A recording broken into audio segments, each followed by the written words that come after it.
monde, il a écrit un formulaire qui aujourd'hui est encore utilisé par beaucoup de praticiens.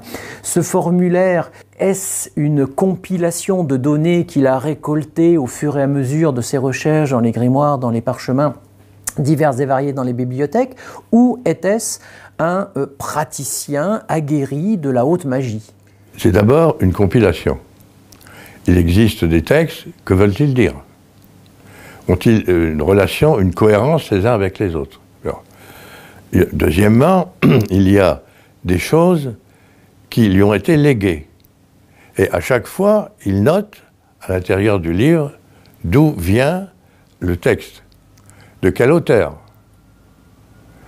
Et quand il y a marqué document FR, document française, ça vient d'informations qui viennent des documents légués.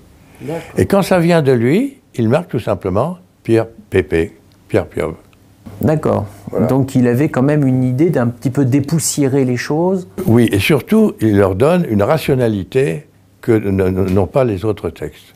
Il était un peu plus scientifique que rêveur, finalement. On voit bien là le côté un peu universitaire. Il y a un côté universitaire, un côté rationaliste, mais aussi il s'intéresse à toutes les expérimentations qui sont au courant, qui sont d'avant son époque et de son époque, et notamment au principe de dédoublement.